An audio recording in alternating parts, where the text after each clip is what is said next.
kettle of fish across the pond. We all know American news folk are better looking than ours. CBS News' Katie Couric's got so much MILF appeal, even the cameraman can't help zooming in for a closer look.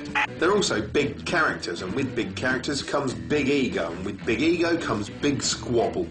Take this astonishing showdown between two elder newsmen. So what do you want now?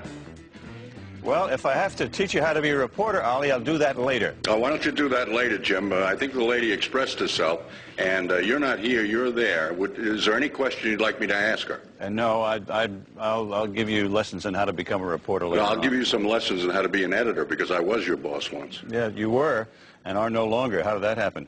American cable news is where the biggest characters of all reside. Take silver-haired Captain Serious Keith Olbermann here, the portentous liberal showman of MSNBC. He's got an absurd sense of drama, which made watching his show during the Bush era a bit like seeing a warm-hearted but angry suburban dad shout over the fence at the bloke next door who just happened to be president. You're a fascist. Get them to print you a T-shirt with fascist on it.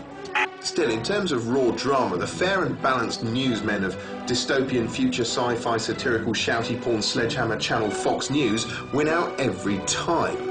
Fox generally leans more to the right than a man who's just had his right leg blown off, and now Obama's in the White House, their commentators are getting to play the underdog at last. If you believe this country is great, but nobody is fighting for you, let me tell you something. You don't need any guns for this revolution. You just need to stand up and find your voice. Come on, follow me.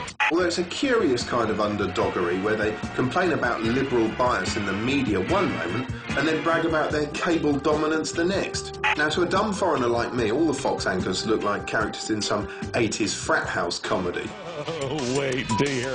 For instance, Sean Hannity here would be cast as the uptight jock bully. Witness his cold ink-dot eyes, which could have been surgically transplanted from a particularly characterless dormouse, and his whiny, peevish demeanour. We can't say enemy combatant. We can't say terrorist. We'll get to those things in a second.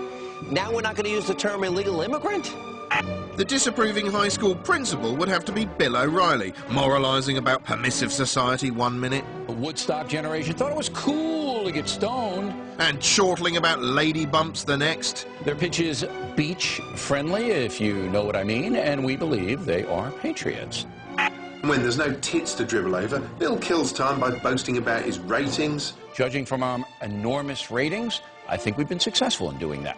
Or plugging his myriad books. I do want to thank you all for keeping Bold fresh on the bestseller list for more than 6 months. Or simply sitting there pulling a face like a tortoise that's learned to enjoy the stink of its own farts.